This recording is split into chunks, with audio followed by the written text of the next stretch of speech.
आदरणीय नरेंद्र मोदी जी और जल शक्ति मंत्री आदरणीय शेखावत जी ने अटल जी के सपने को जो पूरा किया और मेरे क्षेत्र में बुंदेलखंड को इसका बड़ा लाभ है।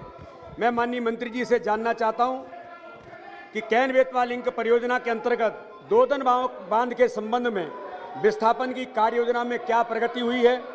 उक्त बांध का निर्माण कार्य कब तक पूरा होने की संभावना है।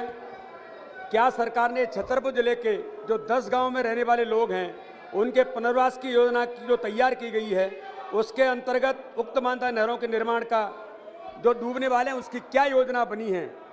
इस संबंध में तत्सदी ब्यौरा में माननीय मंत्री जी से जानना चाहता हूं।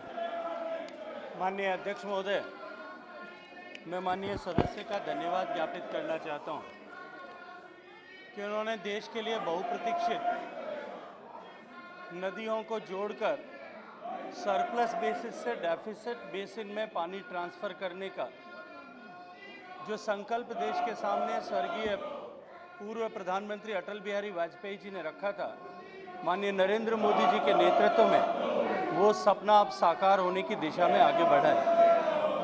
माननीय सभापति महोदय, उत्तर प्रदेश और मध्य प्रदेश के भी मध्य में स्थित दोनों ही राज्यों का एक बहुत बड़ा भूभाग जिसे बुंदेलखंड के नाम से जाना जाता है, बुंदेलखंड क्षेत्र और सूखा एक दूसरे का पर्यायवाची ऐसा बना है।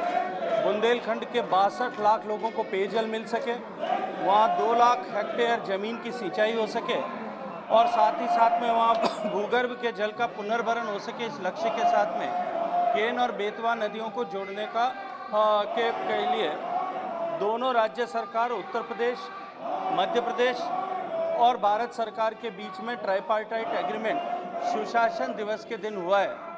मैं दोनों राज्यों का माननीय मुख्यमंत्रियों का इस सदन के पटल पर खड़े होकर के आज इस ऐतिहासिक निर्णय के लिए जो एक नई शुरुआत देश में होगी, मैं उनका अभिनंदन करना चाहता हूं, आभार व्यक्त करना चाहता हूं। माननीय अध्यक्ष महोदय, ये जो परियोजना है लगभग 44,000 करोड़ रुपए की एस्टिमेटेड लागत से पूरी होगी। 10 गांव छतरपुर जिले के जो सबमर्ज होंगे उनके लिए, उनके पुनर्वास के लिए वर्तमान डीपीआर में जो एस्टिमेशन किया गया है वो लगभग 2200 करोड़ रुपए का किया गया है। लेकिन क्योंकि अभी योजना का कैबिनेट अप्रूवल इसके कंस्ट्रक्शन की बाकी है, इसलिए डिस्प्लेस होने वाली फैमिलीज़ को पुनर्वास की प्रक्रिया के बारे में, इसके बारे में टिप्पणी करना अभी उचित नहीं होगा। लेकिन मैं ये मानता हूँ कि ये परियोजना निश्चित रूप से इस पूरे क्षेत्र का तकदीर बदलने के साथ साथ में भारत में नदियों को जोड़ने की इस नई व्यवस्था का शुभारंभ करने वाली बनेगी। माननीय अध्यक्ष महोदय, आपके माध्यम से मैं माननीय मंत्री जी से पूछना चाहता हूं, क्या जल शक्ति मंत्रालय को पर्यावरण, वन और जलवायु परिवर्तन मंत्रालय से कैन बेतवा लिंक परियोजना के स्टेज 1 और स्टेज 2 के फॉरेस्ट क्लियरेंस मिल गया है?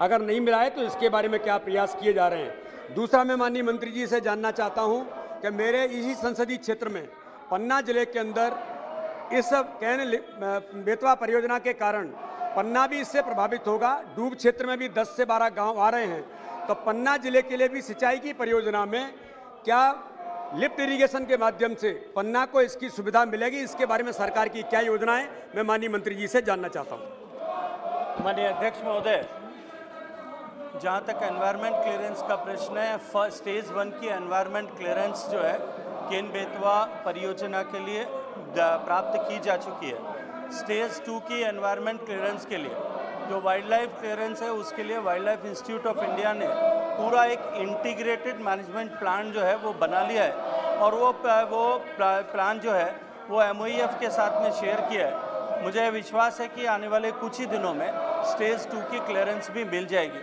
जहाँ तक माननीय सदस्य का पन्ना क्षेत्र के गाँव में सिंचाई का प्रबंध करने का प्रश्न है, मैं माननीय सदस्य को अवगत कराना चाहता हूँ कि राज्य को अपने यहाँ पर अपने हिस्से के पानी का उपयोग करने के लिए स्वतंत्रता है।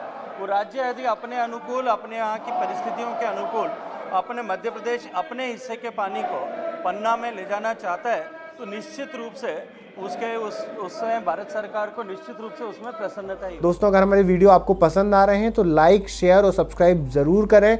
अगर आप हमें फेसबुक पे देखते हैं तो फेसबुक पे शेयर जरूर करें। नमस्कार।